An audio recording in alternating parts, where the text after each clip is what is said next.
Hello, agents. Today we have Laura Alamery. She is a licensed realtor and real estate investor.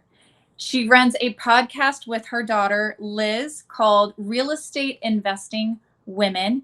And she is a real estate investing coach that has empowered thousands of students over the last 30 years. Welcome, Laura. Thank you for Thank joining you. us. Thank you for having me today. Yes. So tell us how you originally got into real estate.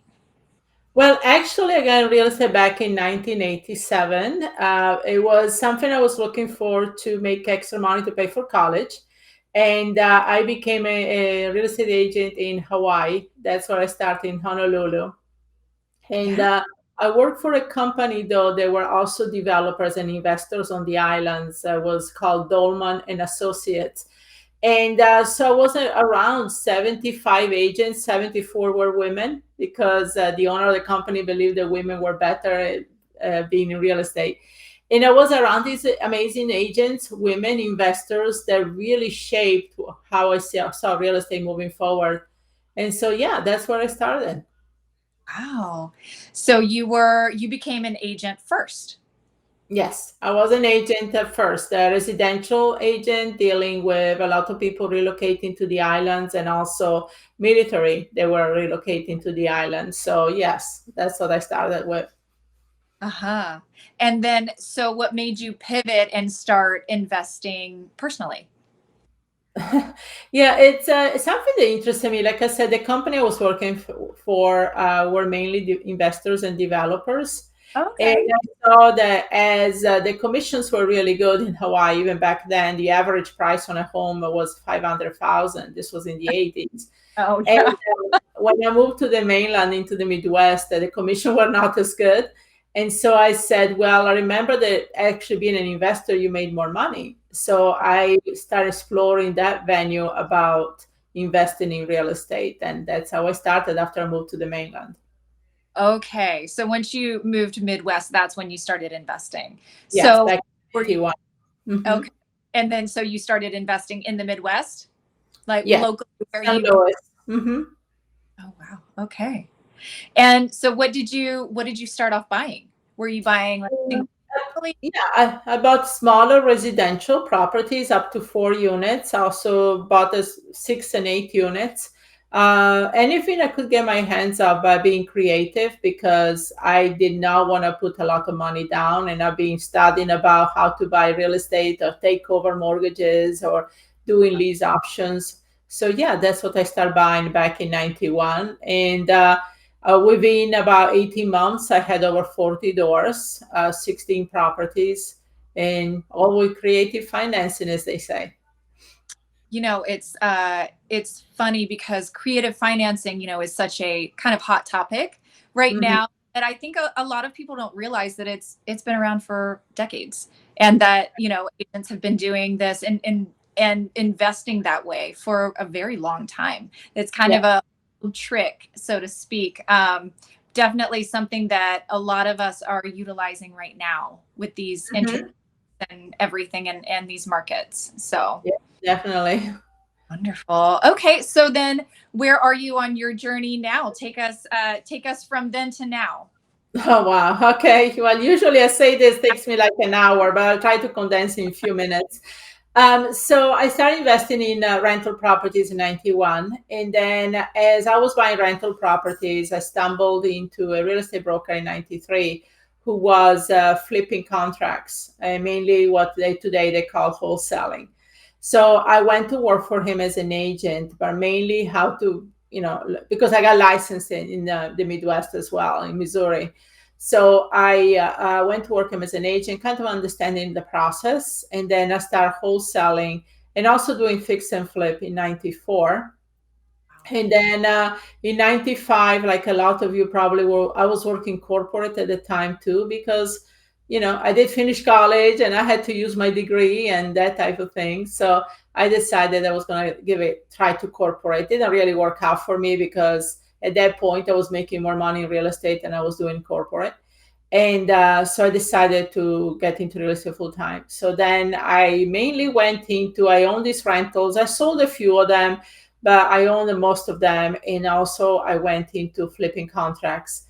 In the process of doing this, about 97, I decided I was going to do more fix and flips as well. And then in 2001, I went into real estate syndication, raising private money. And we started doing a lot of the rehabs and also new developments. So that really took my business exponentially overnight to another level, just by being able to tap into other people's money, right? And then I did that for a few years. Then 2007 came about, and kind of took a step back, like the rest of the world. For real estate became a bad word for a lot of people. You don't want to tell anybody you're in real estate back then. And so I took a step back. And then in 2009, I went into start doing a lot of short sales and foreclosures. And then yeah, from then on, people also start asking me, how do you do this, how did you do that? So I start teaching, and then I became a coach as part of that. Now nowadays I work with my daughter. She actually came in the business about 7 years ago. I love. And yeah, we mainly do a wholesaling, but I still cherry pick some property to fix and flip. Okay. Oh, that's wonderful. Yeah. Okay. So, as far as, being a full-time investor and being a full-time realtor, how do you find the time? I get that so much from agents on, because they help everyone else, of course, build their portfolios. But then, they tell me, "Oh, I don't have time. I don't even know where to start." So how did you become so successful at this? Well, I in 91, when I started buying rental properties, I honestly made the decision to pivot away from being a residential real estate agent and becoming an investor's agent. So what's the difference is basically I was dealing with my own deals, and I was dealing with other investors who were doing, and also specialize only in residential. Like I did some commercial representations on 1031 exchanges, but Uh-huh. mainly I was dealing as an agent for investors that I was working with. A lot of people buying my properties that they needed help selling them or doing 1031 exchanges, and I helped them with that. So I made the decision to transition from residential broker to investors broker because it was more in alignment with what I was doing. So it just became natural. I didn't really have to market anything because I was an investor myself. And I basically, my investors, my clients were also the people who buy property from me. So it became a real natural transition that way. Right. Yes, because you're already looking for properties for them. And so things come along that, fit your own criteria, and Right. it works, right? Because you're already working in that specific realm, and not looking at all of these other homes for retail buyers that are looking for their dream home, so to speak. So, Right. Yeah. So you personally, I think, and I tell that to my students too, yeah, that are a lot of them are agents. And I was like, it's good to have a license for a lot of different reasons. But at some point, you have to make a decision. If you want to be a real estate investor and you don't want to spread yourself all over the place, being a residential broker or an investor, go with something that you're doing anyway, so that you're going to run across people that are going to need you and your help because you understand the business more, and then they're going to be also your easier clients, and you don't really have to market because you're already in the business, so this naturally coming to you. mhm. And when you have so many different jobs, so to speak, because you've got, your coaching and your podcast, and you're investing in everything, what is the key? What is the key to time management for you? What would you tell everyone? Sure. Well, I always say you want to work on your business, not in your business, right? So we spend about 2 hours every day, me and my daughter, having meetings. So we have two different teams, one for the coaching side of things, one for the real estate side of things. And we basically tell them what to do. And so the rest of the day is just being available, chatting with them via Slack and so forth, to really just instructing them what to do. We jump in only during situations where they need our help or we need to jump in. But it's basically about really establishing a team, having a system, and having people that work. I always say, have people that work for you, not with you. What do I mean by that? Just so me and my daughter are partners, of course, but it's a different situation with mom and daughter. But anybody else that works for us, that work for us as contractors, at 1099 or freelancers or employees. And so, we basically have the right to tell them what to do, and they have to listen to us. So there's not like a partner that says, oh, I don't want to do this, I'm not going to do it. But yeah, no, build a team, build a system, and then you can delegate out. So then you really we maybe work about 2-3 hours a day and run 3 different businesses. Wow. Yeah. So if an agent wants to start growing, what team members would you say they should hire first? Doing what specifically as an agent? Well, your team members, do they prospect? What do yours do? Sure. Well, as an investor, we run through the process of, getting leads, analyzing deals, sending contracts, calling, texting, negotiating, transaction management, and then getting to close, market the properties if we're doing a flip. Or so, yeah, everything's delegated out. The first thing I would say, get somebody to really help you organize things. Just as you go through the first deals on your own, because honestly, I didn't start really getting teams together until probably about 10 years ago. I tended to do everything myself. I came from the era where there were no tools, there were no computers. Everything you did yourself, or nobody would actually do it. And so about 10 years ago, I transitioned more. But the first thing you want to do is, as you go through and doing the deals yourself, sit down and say, what can be delegated out? What can be given to somebody else? And I have a lot of my students that are very successful real estate broker, even luxury and brokerage. And they sit down and, they have teams that pretty much do everything. So you sit down and say, okay, do I have to do this? Even the prospecting, whatever you do use for prospecting or leads, can this be done by somebody else? Can I implement a system where somebody do it and I just jump in when the lead is ready to go and sign off on it? That's what we do. And so you really go through the system yourself and then write down what can be delegated out to somebody else. And that's how you start. You start with 1, 2, 3, and more. My thing is this, you're as good as your weakest link within the organization. So with that said, be very careful, hire slow, and make sure you hire the best people. Don't be afraid to let somebody go if they don't perform within 2 to 3 weeks. That's what we do. That's why we like to deal with independent contractors more than an employee, because they're easier to just let go if they don't perform. But really be careful, grow slow, but grow solid. And then compensate people, give them incentives and bonuses. We pay people very well, and but obviously our business does well, so the thing is, but we also recognize it's up to, it's because of them that we do well. So you want to create win-win situation to have a very strong team. But once you do that, then the sky's the limit. But yeah, remember that you're as strong as your weakest link in your organization. So you want to make sure your weakest link is not really there. Sure. Yeah. Well, and for all of these team members, do you have kind of a mix of like in-office local members and then some virtual assistant types, or are they all virtual? Yeah, they're all virtual. We don't have anything in office. I do travel a lot, and today I'm at my daughter's house. She's only 2 hours away from me, but we travel. We have an RV, we have a boat, and so we're gone for long periods of time. So I want to make sure everybody's virtual. We made the decision to hire everybody that are American-based, USA-based, for a lot of different reasons. First of all, they understand the culture better.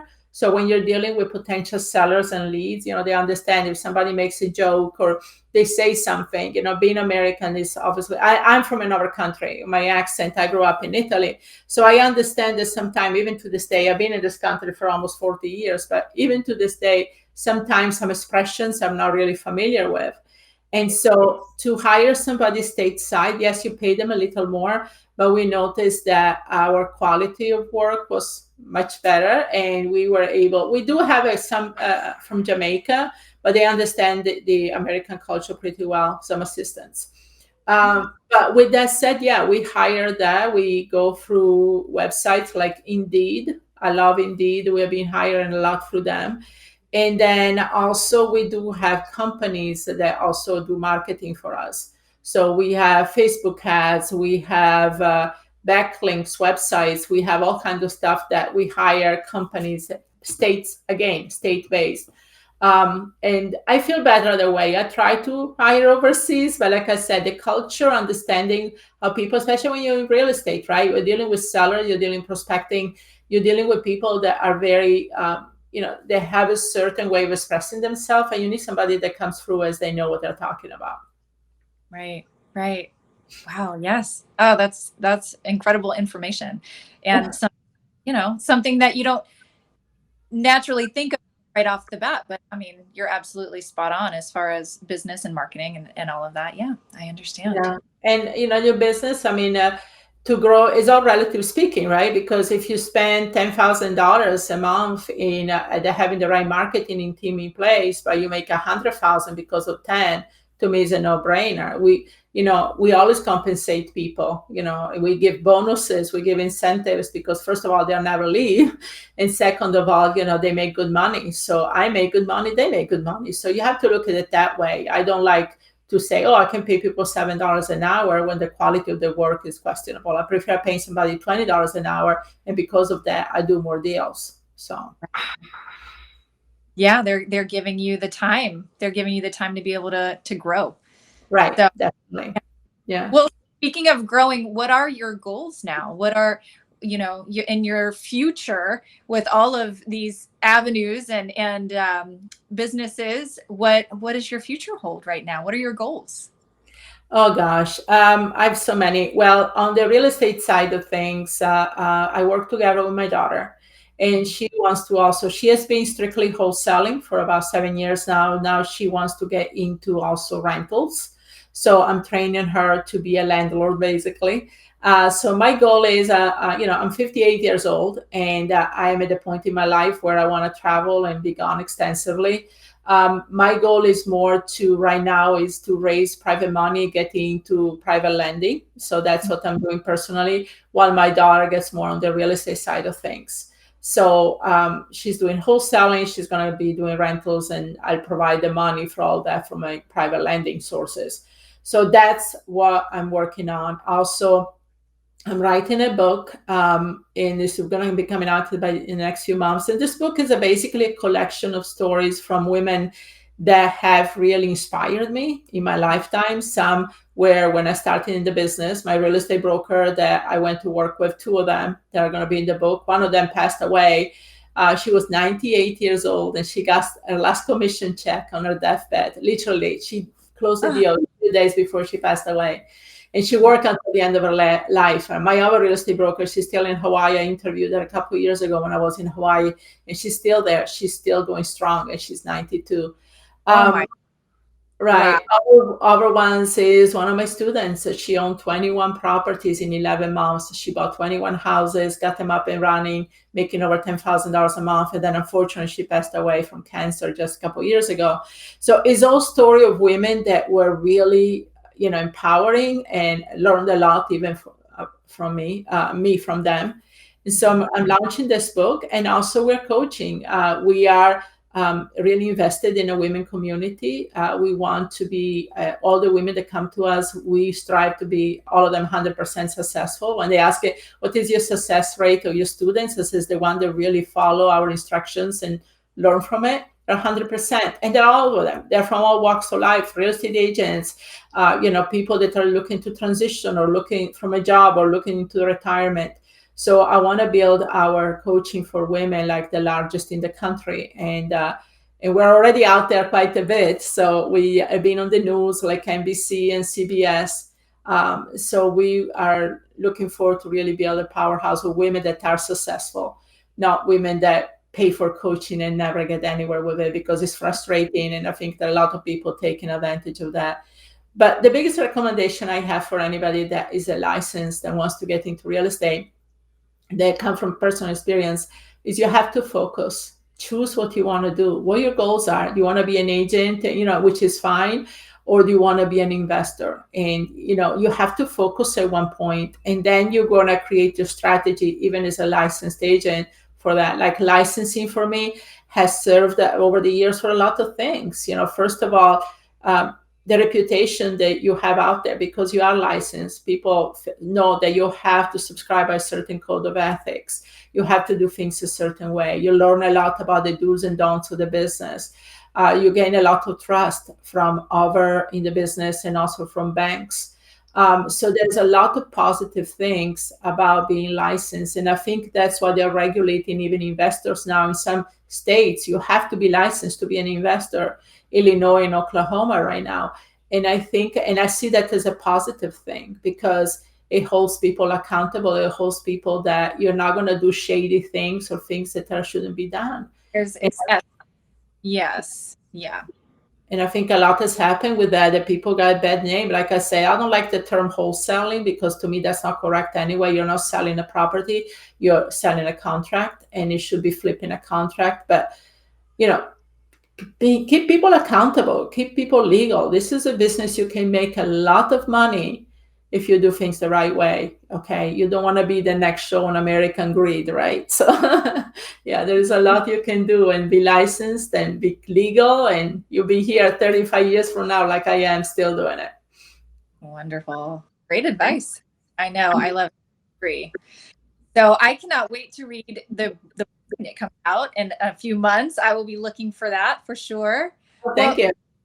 Can you tell all of the viewers how they can find you? Definitely. Well, we have a website, pretty simple. It's realestateinvestingwomen.com. That's the name of our website. And also, we're very, very active on Facebook. We have a private group that we're really interactive. A lot of give a free training through the group every single day. And it's called, go on Facebook, look Real Estate Investing Women. That's the name of the group. And look for my name, Laura Alamery, and also my daughter, Liz. And yeah, we look forward to having you in the community and sharing a lot of our training and knowledge.